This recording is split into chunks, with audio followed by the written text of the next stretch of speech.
다시 만날 대한민국에 사람이 없다면?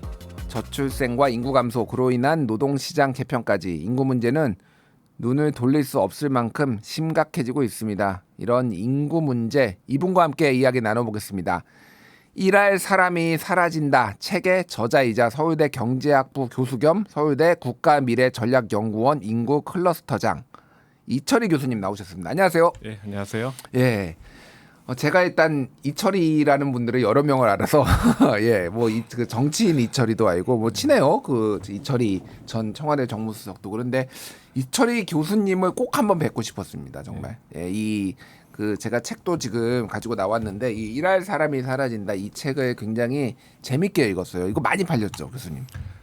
예, 기대보단 많이 팔렸습니다. 한 10세 재벌되셨다는 얘기가 있던데 많이 팔려서 인쇄로 많이 한 10세 정도 찍으셨나요? 그 정도? 예, 10세 찍었습니다. 예, 그 정도로 사실은 사회학 서적이 10세 이렇게 찍을 정도로 이렇게 많이 팔리는 경우가 요즘은 굉장히 서점가가 이제 불황이기 때문에 쉽지 않은데 그 정도로 화제가 됐던 책이고 또 그 정도로 우리나라가 굉장히 이제 인구 문제에 관심을 안 가질 수 없을 정도로 대중들에게도 심각하게 일반인에게도 다가오지 않았나 그렇게 이제 생각을 합니다. 일단 제가 굉장히 궁금한 게 교수님 이제 나이가 지금 50대 중후반 정도 되신 거 아니에요? 60대였습니다. 아, 60이 되셨나요? 네. 아, 그렇군요. 그러니까 제가 궁금한 게 네. 교수님이 젊을 때 공부를 하실 때는 인구 문제가 별로 안 중요했을 것 같은데요. 한국에서는 그랬고요. 예. 그 유학을 가서 90대 초인데 미국 유학을 가봤더니 이미 미국 사회는 이제 고령화가 진행이 되고 예. 거기에 대한 관심이 많이 들고 연구도 축적이 되는 그런 상황이었어요. 그렇군요. 네. 그래서 인구 문제를 사실은 이렇게 이제 경제학에서도 이제 사실 주류 막 이렇게 사람들이 많이 관심을 갖는 분야는 아니었잖아요. 네. 그거를 이렇게 하긴 책에는 좀 나와 있습니다만 굉장히 궁금하더라고. 어떻게 지금은 그래서 몇몇 없는 대한민국에 이렇게 귀하게 그때 소수 전공을 이렇게 택한 게 얼마나 이게 좀 큰 소득이 되는지 그 생각이 드는데 왜 인구 문제를 그렇게 하게 되신 건가요? 우선은 크게는 봐서는 우연이고요. 예. 가 봤더니 그런 연구를 하고 있고 그런 기회가 생겼고 하다 보니 우연이었고 또 하면서 관심을 가졌던 거는 아무래도 그 사람이 잡히는 문제라서 예. 그 인구 문제지만 그 안엔 사람들이 어떻게 움직이고 어떻게 행위하고 하는 그러한 그것이 보였었고요. 그런 것들이 굉장히 좀 흥미를 끌었던 것 같습니다. 그렇군요. 알겠습니다. 이제 본격적으로 좀 여쭤볼게요. 네. 지난해 대한민국의 합계 출산율 0.75명. 이게 이제 가임기 여성이 이제 합계 출산율이라는 거는 이제 평생 동안 낳을 수 있는 아이의 숫자를 보통 이제 수치화한 거를 이제 얘기를 하잖아요. 0.75명이라는 거의 의미는 좀 뭔지 먼저 이게 모르시는 분들이 잘 많아서 좀 설명을 한번 부탁드리면 어떨까요? 네, 기본적으로 한 사회가 계속 유지가 되기인데 필요한 그 출산율을 대개 2.1이라고 얘기를 해요. 2.1이요? 예, 2.1.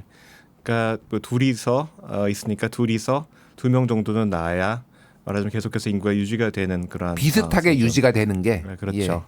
그렇기 때문에 그거보다 출산율이 낮다라는 것은 그냥 자연 증가와 자연 감소만 진행이 될 경우에는 인구가 계속해서 감소하는 그런 수치거든요. 예. 근데 이것이 1 아래로 떨어져서 0.7이 좀 넘는다고 하는 것은 한 세대가 지나고 나면은 태어나는 사람이 그 전 세대에 비해서 3분의 1로 줄어든다라는 뜻입니다.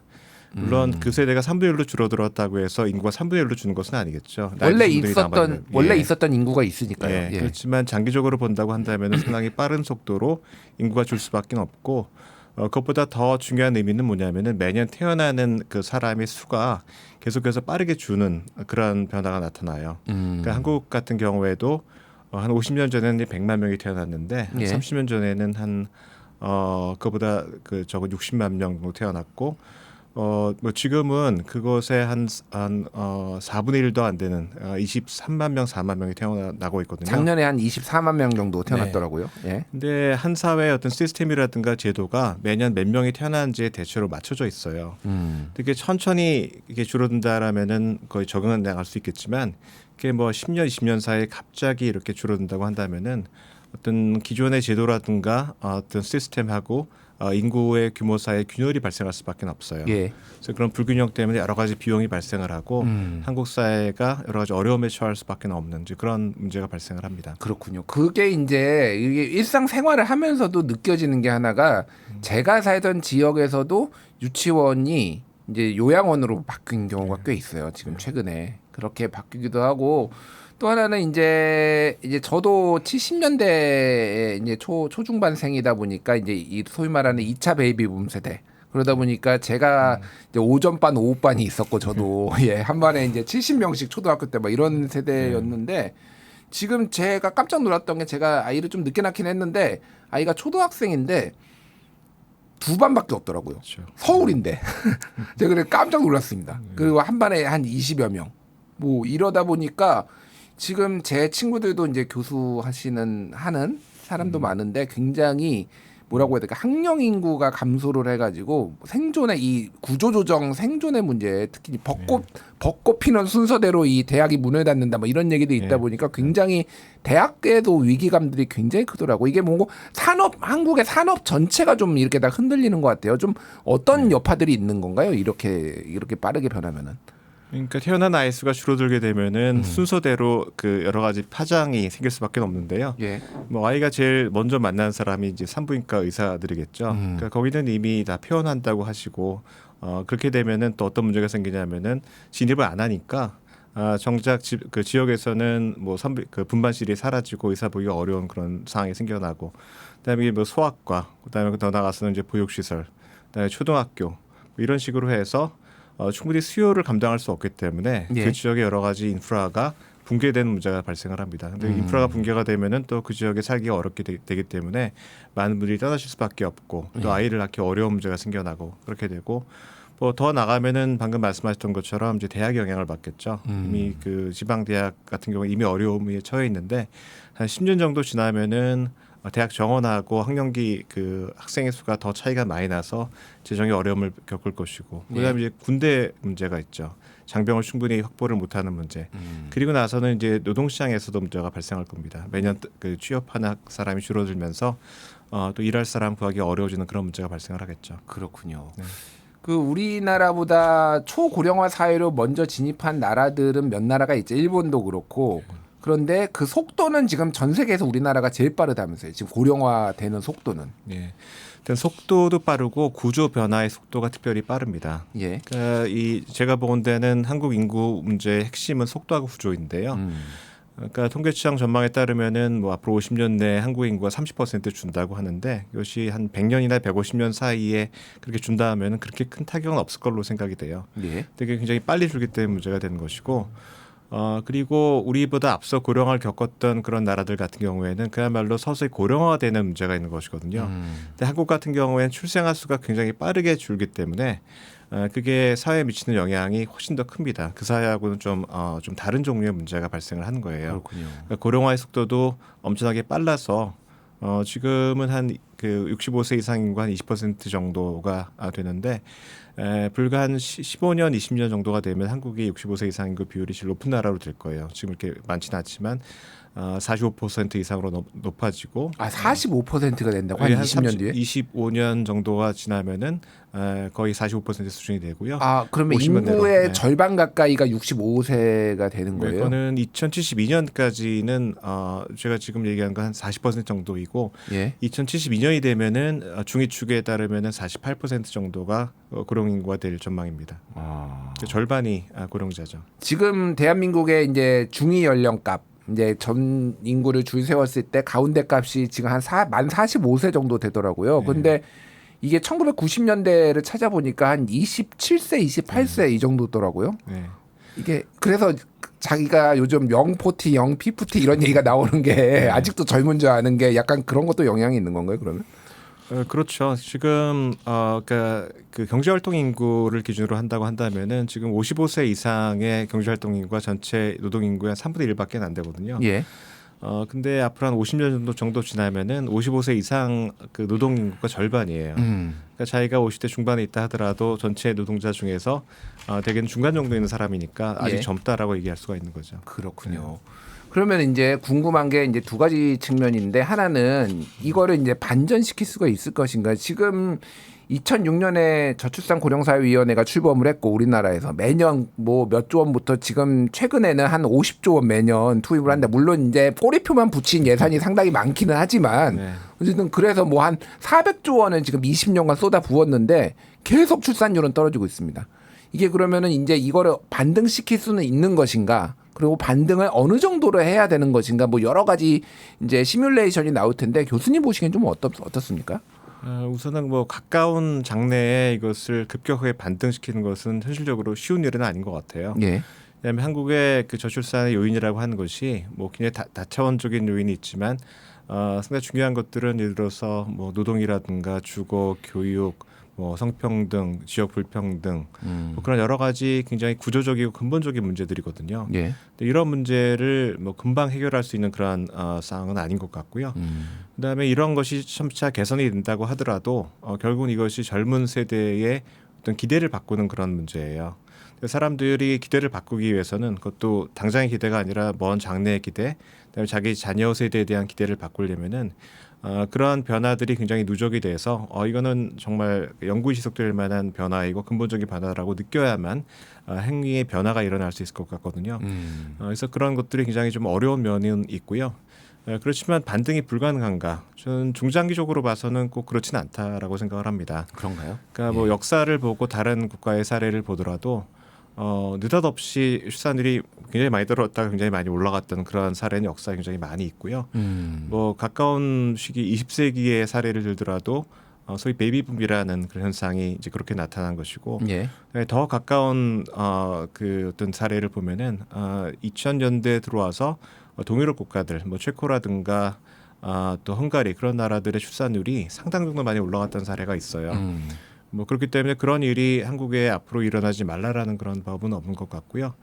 다만 우리가 그 기대치는 좀 낮출 필요는 있다. 근데 갑자기 0.75명에서 이제 2명 갑시다. 뭐 이렇게는 안 된다라는 거죠, 그러니까. 예, 그거는 사실상 좀 어려운 것이고요. 그러니까 우리가 할 수 있는 것은 뭐냐면은 실제로 뭐 출산율을 얼마나 올린다라 그런 그 목표를 갖는 것보다는 아이를 낳기가 좀 좋은 사회를 만들기 위한 노력을 꾸준히 하자. 그래서 그 이런 정책이 없었을 경우에는 사실 더 많이 떨어질 수도 있고, 예. 뭐 변하지 않을 수도 있는데 이제 그것보다는 좀 덜 빠르게 떨어진다거나 아니면 그것보다 좀 더 반전시킬 수 있는 이제 그러한 노력을 하자. 이제 이런 식으로 좀 그 시각을 좀 조정할 필요가 있겠다는 생각이 듭니다. 그렇군요. 그러니까 저도 사실 이 문제가 뭐 제가 학자는 아니지만은 굉장히 관심이 있어서 여러 가지 이제 논문도 좀 이렇게 읽어보고 그랬는데 굉장히 다양한 분석들이 있더라고요. 유교 문화 국가가 최근에 공통적으로 또 출산율이 빠르게 감소한다라는 거를 또 얘기를 하더 그 유교 문화의 어떤 이유가 있는 것인가 뭐 여러 가지 이유가 있겠지 뭐 이런 뭐 중국이라든지 한국이라든지 뭐 대만 일본도 그런 얘기도 있고 또 뭐 이제 여성 우리나라의 이제 가사 분담률 뭐 이런 것들도 좀 영향을 많이 미친다 뭐 집값이나 뭐 이런 것도 있고 이게 그러니까 어느 거 하나를 손을 대 가지고 이렇게 될 문제는 아닌 것 같아요. 그러니까 네, 지금 말씀하신 그 나라들 같은 경우에 좀 공통점은 있어요. 그 나라들은 굉장히 짧은 시기에 압축적으로 성장을 했던 나라들입니다. 예. 이제 그렇게 되다 보면 두 가지 그 차이가 생기는데요. 하나는 부모 세대하고 자녀 세대 간의 어떤 그 경험의 간극이 굉장히 커져요. 근데 이제 자녀들 같은 경우에는 그러니까 젊은 사람들이 어떻게 어떤 이유 때문에 그 어떤 이유로 아이를 뭐 많이 낳는가 그 분석한 걸 보면은 대개는 자기가 기대하는 어떤 그 삶하고 자기가 실제로 누릴 수 있는 삶 간의 그 간극이 굉장히 중요하다고 해요. 예. 근데 자기가 기대치가 어떻게 형성이 되느냐? 자기 부모를 관찰하면서 만들어진 것이거든요. 예. 근데 지금 젊은 세대 부모들이 대개 1980년대 그의 젊은 시절을 보낸 분들인데 그때는 한국의 그 연평균 경제 성장률이 뭐 7.5% 그랬던 때거든요. 근데 지금 3분의 1도 안 되는 상황이죠. 뭐 3분의 1만 돼도 좋겠습니다. 3분의 1도 훨씬 안 되고 예. 그렇기 때문에 미래에 대한 전망이 이제 낮을 수밖에 없고요. 또 이렇게 사회가 빨리 변하다 보면은 방금 말씀하시던 것처럼 여러 가지 성의 역할 규범이라든가 가정에서의 어떤 가사 분담에 관한 그런 것에 있어서의 상당히 충돌이 발생할 수밖에 없습니다. 예. 세계가 빨리 변하니까 19세기에 사는 그 멘탈리티를 가지고 있는 분과 21세기의 어떤 그 사고 방식을 가진 사람들이 공존할 수밖에 없는 그런 사회가 되고요. 즉 그러한 사회적인 충돌도 이 나라들에서 굉장히 이 출산율이 낮아지는 그런 요인이 하나가 아닌가 생각을 합니다. 알겠습니다. 그 교수님 책 초반부에 있는 것 중에 제가 조금 읽으면서 안심을 했던 거는 대한민국이 인구 절벽은 아니다. 이게 그러니까 그래프를 보면 이렇게 가다가 뚝 떨어지지는 않는다. 그렇게는 될 수가 없고 이게 완만하다기보다는 조금 빠르게 이제 이렇게 된다 인구가 이런 식으로 이제 말씀하셨더라고요. 그럼 이제 우리가 어쨌든 완벽하게 반등하기도 어렵고 그러면 이제 준비를 해야 되잖아요 대한민국이. 일단 가장 이제 좀 중점적으로 보셨던 게 노동시장의 재편 이런 거를 좀 많이 말씀하셨는데 어떤 거를 준비를 해야 되는 건가요? 노동시장 관련해서 드릴 수 있는 말씀은 제일 많이 우려를 하시는 게 인구가 줄고 고령화되니까 일할 사람이 줄어서 예. 이제 기업이든 산업이든 이 여러 가지 어려움을 겪을 것이다라는 것이잖아요. 근데 노동 인력의 규모라고 하는 것은 인구에 의해서 영향을 많이 받지만 인구 규모랑 같은 것은 아닙니다. 이렇게 인구가 줄고 출생아 수가 뭐 줄고 그렇게 되면은 소위 생산 연령 인구라고 하는 것은 빨리 줄어요. 15세, 64세 인구거든요. 예. 대개는 이제 15세, 64세 그 인구의 규모를 노동 인구의 어떤 대리 변수로 생각을 해요. 근데 이것이 앞으로 50년 내에 지금의 한 45%로 떨어집니다. 엄청 빠르게 떨어져서 문제다라고 하는데 실제로 노동 인구라고 하는 것은 이제 그것은 아니죠. 왜냐하면은 그 사람 중에서 얼마나 많은 사람이 실제로 노동시장에 나가서 일을 하는지에 의해서 결정이 되고, 예. 그다음에 이렇게 일을 하는 사람들의 생산성이 얼마나 높은지에 따라서 이제 결정이 되는 것이거든요. 근데 한국 같은 경우에는 젊은 사람들보다는 그 나이 드신 분들이 일을 많이 하세요. 예. 그렇기 때문에 인구가 빨리 줄어도 실제로 노동인구의 규모는 그것보다 훨씬 더 천천히 줍니다. 그렇군요. 그다음에 한국이 그 노동인구가 고령화되면서 생산성이 떨어지는 그런 면이 있지만 동시에 한국의 그 학력 수준이 계속 높아져요. 네. 나이 드신 분들의 건강 수준이라든가 생산성도 계속해서 낮아지고 있고요. 그렇기 때문에 생산성도 지금보다는 더 높아질 가능성이 있고요. 그다음에 그 여성이나 장년의 경제활동 참가율도 계속 높아지는 추이를 보이고 있습니다. 예. 그래서 이런 걸 종합한다고 한다면은 제가 보건대 앞으로 한 25년 정도는 총량에 있어서 그 노동 인력의 규모, 특히 생산성을 조정한 노동 인력의 규모는 뭐 그렇게까지 우리가 우려한 만큼 줄지는 않을 것 같다고 생각을 해요. 그렇군요. 예. 그런 거를 이제 그러면 그런 변화에 맞춰서 인구의 이제 예상되는 변화에 맞춰서 우리의 제도도 좀 다듬어야 되고 예를 들면은 지금 뭐 노동 이제 정년 연장 얘기도 있고 꼭 정년 연장이 아니더라도 어떻게 하면은 이제 많은 사람들이 이제 이렇게 계속 이렇게 노동을 할 수 있는지 뭐 여러 가지 이제 얘기들이 나오는데 그런 것들을 다 그러면 좀 데이터를 분석 기반으로 해가지고 좀 분석하고 그렇게 정책이 좀 나와야 되겠네요. 예, 그렇죠. 근데 그 뭐 무엇보다도 사람이 줄어들게 되면은 그 사람을 가장 그 효율적으로 잘 쓰고 그분들이 충분히 역량을 발휘할 수 있게 사회를 만드는 것이 굉장히 중요할 것 같아요. 예.